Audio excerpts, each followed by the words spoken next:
Randy Alcorn, who is a preacher, theologian, and author, wrote a blog post about the text that we read last week from Matthew chapter 6. And in this article, he shared a little story. It was the beginning of the new year, so a church was sending out tax receipts to all of the members, indicating their contributions for the previous year, so they could report those on their taxes. And one man looked at his receipt, which had a big fat 0. And he was outraged. He was furious. He claimed that he had been obeying the Scripture by not letting his left hand know what his right hand had given. He thought that giving was supposed to be so secret that even he should not know how much he was giving, and therefore didn't realize that he hadn't given anything. Now, maybe I'm just being cynical, but I think a lot of people use Matthew 6 in the same way. Not so much to keep their good deeds private as it is a cover so that nobody knows they're not doing anything. They're not doing any good deeds. And they use it as an excuse to continue not doing anything. But that's not what this passage is about. You know, last week I said that passage is commonly misinterpreted and misapplied, and so we considered how to correctly interpret the passage. That phrase, in secret, does not mean confidential, but rather private. In secret also has a double meaning, referring to the secret places of our lives, our hearts, our motives. And this also applies to our worship. Our worship needs to come from the inside out. It's more than an act, but it's a lifestyle and an identity. And that's what Matthew 6 is about, making sure that our hearts are in line with our worship and with our actions. So this morning, I want to go to Matthew chapter 5. Since we talked about interpretation last week, let's talk about the correct application this morning. And we're going to see 3 reasons for which it is appropriate for our good deeds to be known. So we're going to look at this passage that we had skipped over previously in Matthew chapter 5, and let's start in verse 13. You are the salt of the earth, but if salt has lost its taste, how shall its saltiness be restored? It is no longer good for anything except to be thrown out and trampled under people's feet. You are the light of the world. A city set on a hill cannot be hidden. Nor do people light a lamp and put it under a basket, but on a stand, and it gives light to all in the house. In the same way, let your light shine before others so that they may see your good works and give glory to your Father who is in heaven.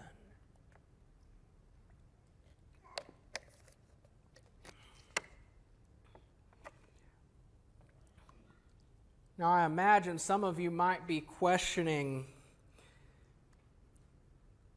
me for saying last week that Jesus' talk of secrecy should not be understood as confidential, and his illustration of the left hand not knowing what the right hand is doing is completely an exaggeration. It's not to be taken literally.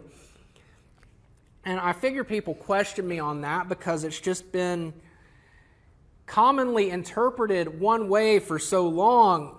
And I wouldn't be surprised if people were resistant to me saying the complete opposite. But here's why I say that. Here's the proof. You are the light of the world. A city set on a hill cannot be hidden. In the Greek, that word hidden contains the same root word as secret in chapter 6. Jesus could not have meant both statements literally, or they would contradict each other. He says, you can't keep this secret, it can't be hidden in chapter 5, but then he says, keep this secret in chapter 6. It just doesn't work if we interpret both of them literally. That popular interpretation of Matthew 6 just doesn't work. But this metaphor in Matthew 5 makes perfect sense. Light cannot be hidden. Light is not used to hide, but to reveal. So let's talk about how to apply this passage in a way that is still consistent with what we learned last week from Matthew 6. Jesus uses two metaphors in this passage, salt and light.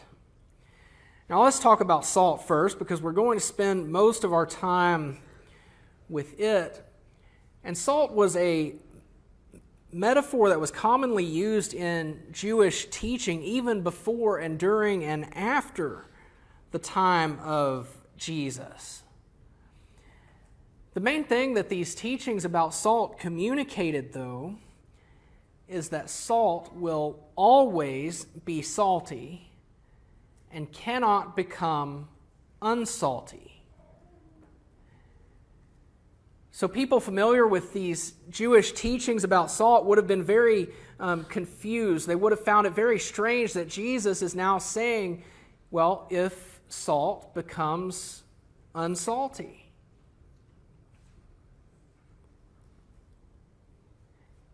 You know, when I was a kid, my grandfather often traveled to Grand Salem, Texas for business. For those of you who are familiar with Northeast Texas, Grand Salem is located about halfway between Longview and Dallas, about 30 miles northwest of Tyler. And my grandparents would often take me and my siblings and cousins when they went to Grand Salem because there were some fun things to do there.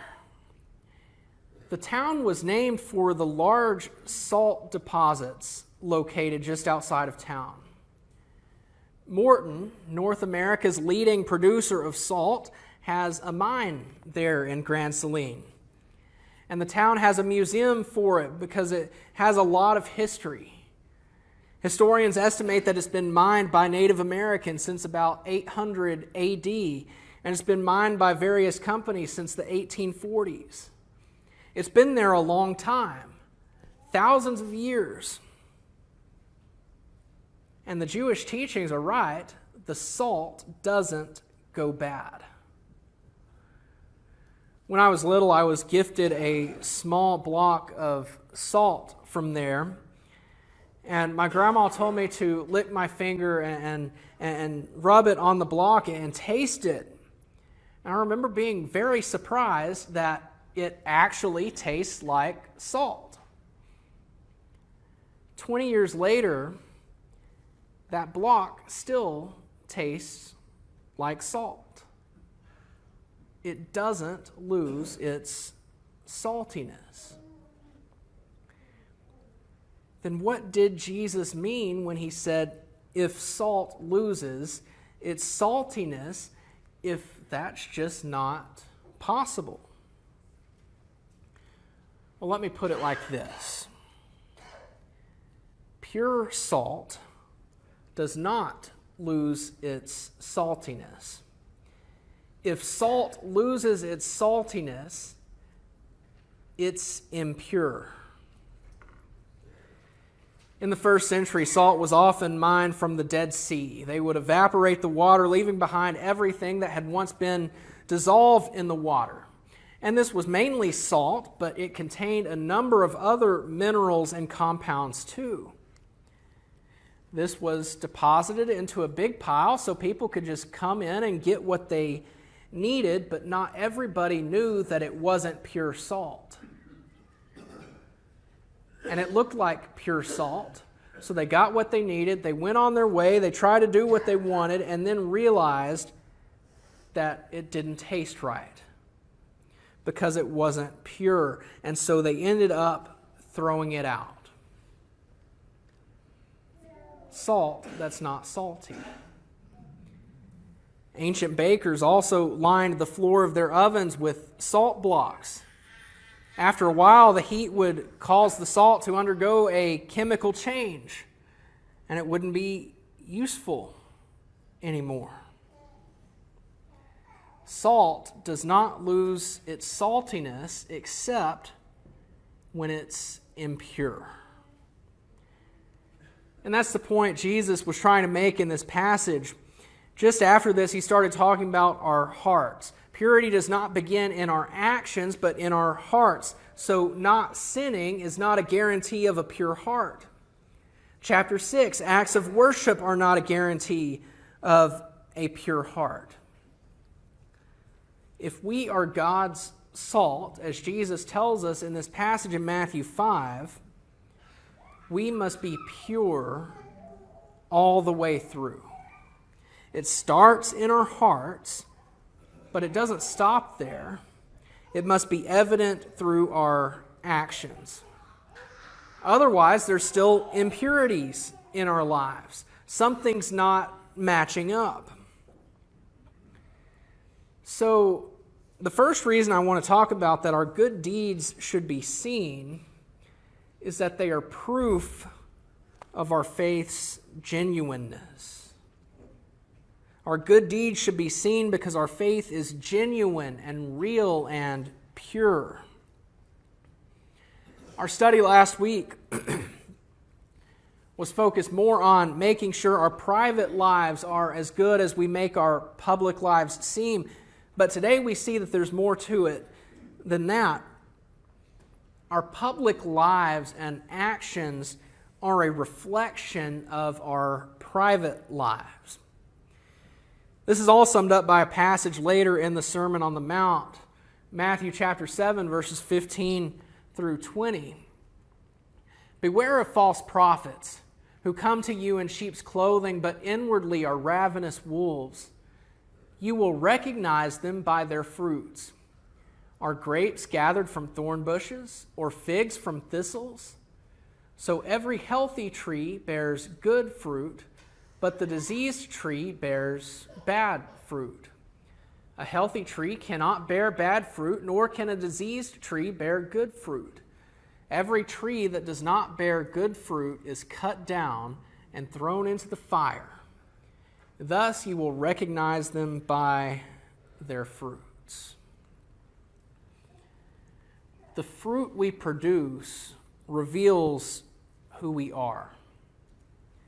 A healthy tree will produce good fruit. An unproductive tree or a tree that produces bad fruit is diseased. Now, this is where somebody usually says, well, this is just between me and God. It's not for everybody else to know what kind of fruit I'm producing. But that's not true. Jesus said, you will recognize, meaning he expects his followers to discern between the disguised wolves and the genuine sheep.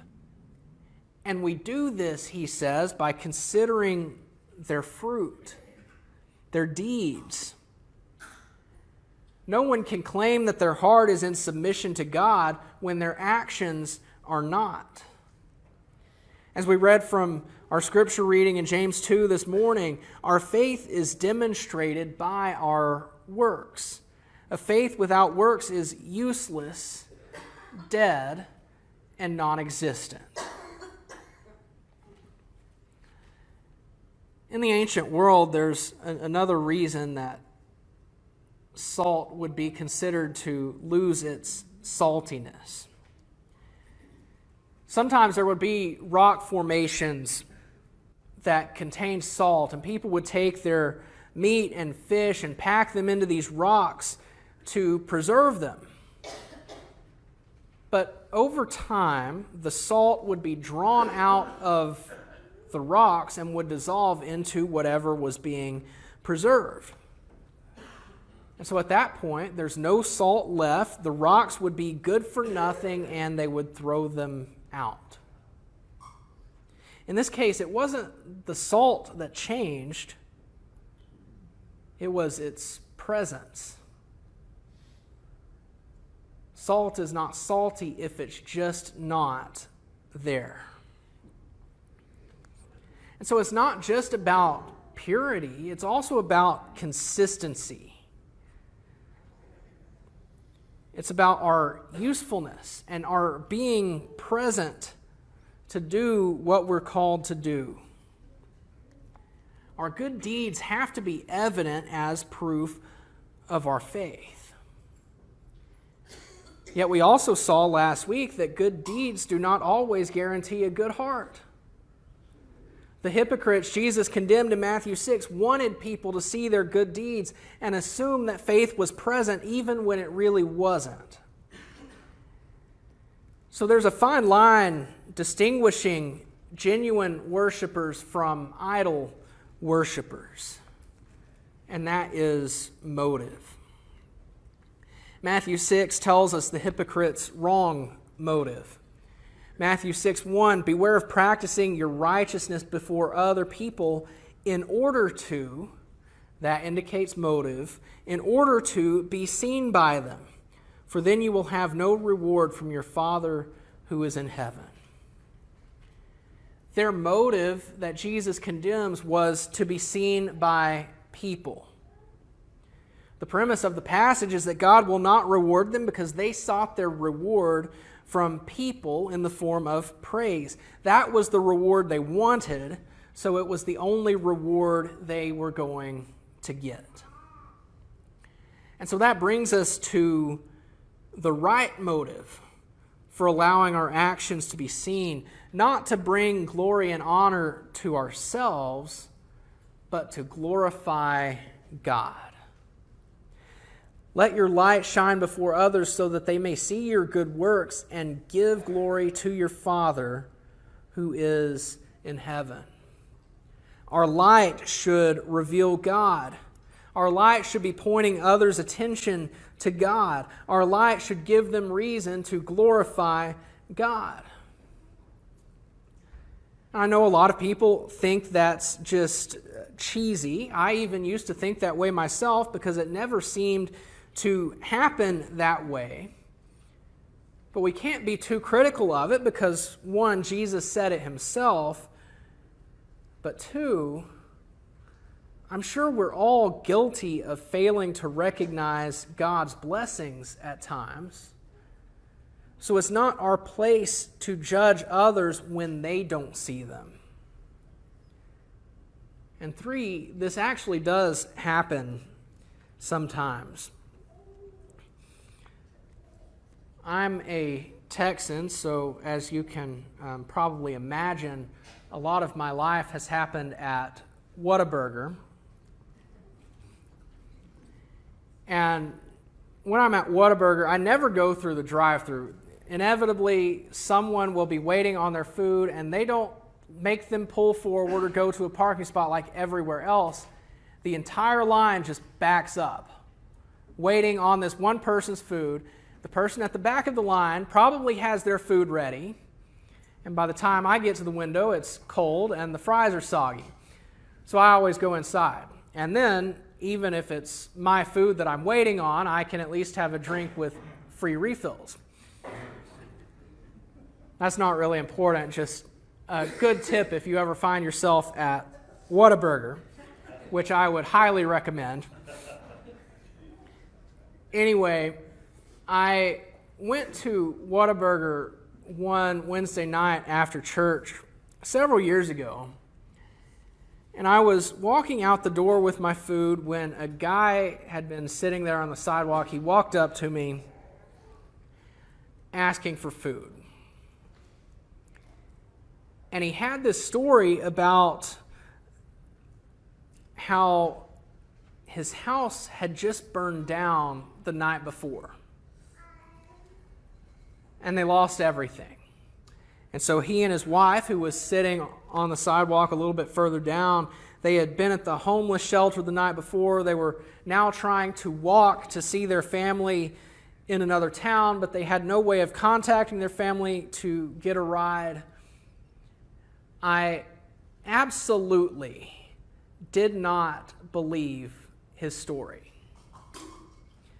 Because in Texarkana, the Red Cross always immediately comes to the house, even while it's still on fire. They make sure the family's taken care of. They make sure they have a place to stay. They get them food. They take care of some long-term arrangements. They contact the family for them. They do all of these things. And there is just no way that a couple's house who had burned down the day before would be wandering the streets asking for food. I don't know how it is up here, but down there, most people don't even acknowledge someone asking for food like this. They just keep walking. Wouldn't even bother listening to the story. I'm honestly not sure why I kept listening, because I had more and more doubts as I listened to his story. And down there, it doesn't matter what the story is. People will come up with excuses. Well, he's lying. Why should I reward him for that? The Red Cross is supposed to take care of that. That's not my responsibility. He probably doesn't care about the food. He just wants drugs. He wants money. He's asking for food, but really he wants money. He's hoping you feel bad enough to give him money. He could go get a job, and he could afford all this himself. He's just lazy. Why would I help him? And I confess, sometimes I do the same thing, and inevitably I'll preach a sermon about it, and then an hour after the sermon I will encounter someone and walk past them and instantly feel bad because I just preached against that very thing and end up going back. But there was even a time I quit carrying cash with me so that I could say, I'm sorry, I don't have any money with me. But then sometimes I surprise myself and actually do something, and this was one of those times. I walked back inside with the couple, bought them both a meal, and I gave them my business card against my better judgment because I did not actually work in town, but I figured they would just keep calling me asking for more help. Well, actually, I never heard from them again. I have no idea what happened to them. And people down there at least would question me and say that it was wrong for me to give them food. But it's really not about their need for food.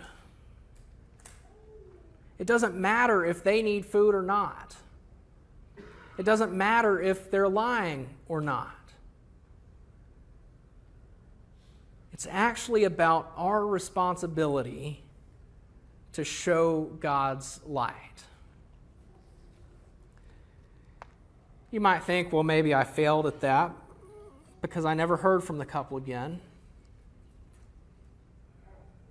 I kind of doubt that they paid attention to God being behind it.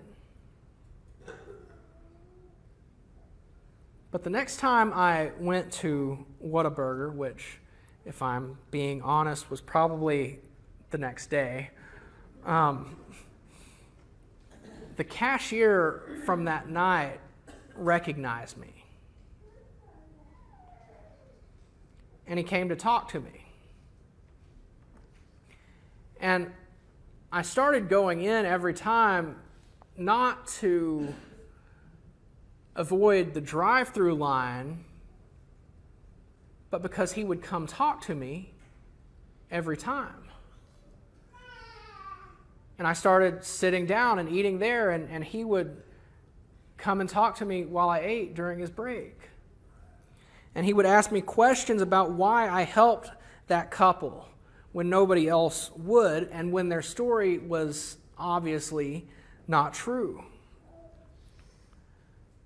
And so I talked to him about being a minister, about the congregation I worked for. I answered his questions about the Bible and the church. Eventually, I moved a little bit further away. I wasn't there as often. And eventually, he quit his job there. He no longer works there. I have no idea what happened to him. But I know God's light was seen. It may not be the person that I actually served, but somebody saw God's light through all of that. It really does happen. And as I said a few weeks ago, God can use our actions to answer other people's prayers. It would be a shame if our failure to act is the reason someone couldn't see God's light. So Jesus says, "Let your light shine so that people will glorify God as the result of our good deeds."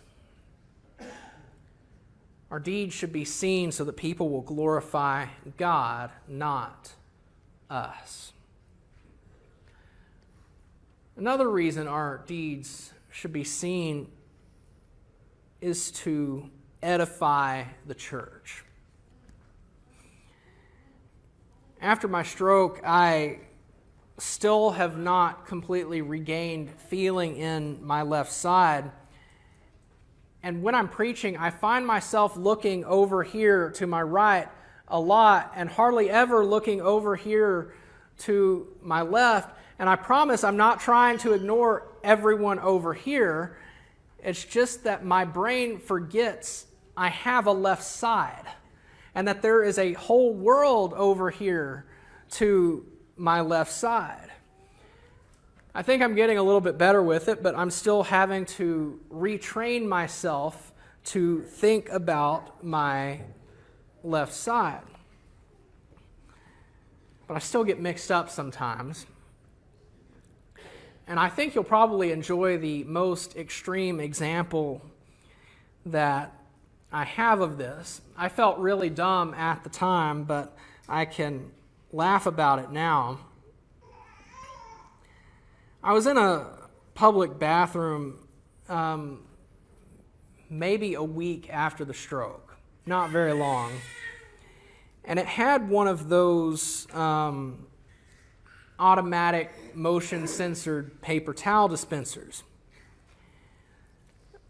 But it wasn't working. I just kept waving and waving, and nothing was happening. And then I switched to my right arm because for some reason I had it in my head that maybe the sensor couldn't detect my arm because of the stroke. That's how confused I was after that happened. And I felt really dumb about it at the time, but that's the thought that came to me in that moment. Talk about one hand not knowing what the other one's doing and just being completely disconnected. But if one arm is truly not aware of what the other is doing, there's something wrong with the body. And the same is true with the body of Christ. I love that Paul used the human body as a metaphor to describe the church's work and function. As he said in 1 Corinthians 12, we can't all be the same thing. We can't all be the right hand. We can't all be the eye. We can't all be an ear. We need everything, all of those parts, in order for the church to function and do everything that it's supposed to do. So several months ago, the elders instituted a program that we're calling Mission Sundays as an effort to encourage all the members of our congregation to serve. But there needs to be some level of coordination with that, because it wouldn't be good if everyone did the same thing. Maybe everyone would gravitate toward what's easiest. Just stay home and pray. But then, who would serve? Or let's all write a card. But then, who would pray? Or let's make a meal for an elderly couple, but we're not going to tell anybody what we're doing or who we're taking this to. And then everybody in the church shows up at that one couple's house with food. That couple ends up with more food than they could possibly hope to eat, while others are neglected. There has to be some form of coordination to ensure everything gets done and runs smoothly. The body needs that kind of coordination to function, and the body must function before it can grow. Now, this effort was very experimental, especially at first. We weren't sure the best way to go about all this, and so the initial idea was to have people just kind of let Rick know what they're doing so he could keep track of what's been done and maybe give some ideas for other needs that might exist. But there were some concerns about that, because that wouldn't be secret. The left hand would know what the right hand is doing. Well, as we've talked about the last couple of weeks, that's not exactly what Jesus meant when he said that. But the elders listened to those concerns and looked for an alternative. And so in the foyer, we have on the bulletin board a place for needs and deeds, so that people can post any needs they're aware of and anonymously post their deeds, but so that everyone can still know what's going on and not duplicate something or be encouraged by what's there. And that was about the time I got sick and was gone for a few months, but I think that was going fairly well. When I came back several weeks ago, that board was full. And it was very encouraging for me. And that's really the point of sharing these things, to edify the church, to encourage one another. Someone might look at the board and think, 7 people helped their neighbor this month. Maybe I ought to help my neighbor. 10 people took food to a widow. Maybe I should serve in some way too. So-and-so served by doing this for somebody. I can do that too. I just never thought of serving in that way before. People can be encouraged and stimulated to serve by seeing other people's works of service. Well, several weeks ago, the board got cleaned off because we were running out of room, and it's been empty ever since.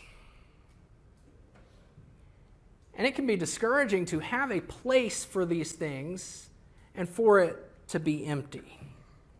I hope that it's because we've just all forgotten or haven't taken the time to write them down and post them, not that we haven't done anything. Although to have the board and for it to remain empty implies that we're not doing anything. And that empty board is just as useless as that salt rock without salt that I talked about earlier. I'm not saying we need to take the board down. I'm saying we need to fill it up. We need to fill it up so that others see our light and God is glorified by it, and so that the church is edified encouraged by the things we're doing. So take the words of Jesus with you and live them out as we leave here today.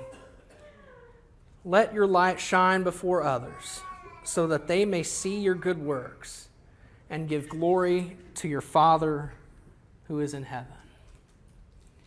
If you have any needs this morning, we invite you to come while we stand and while we sing.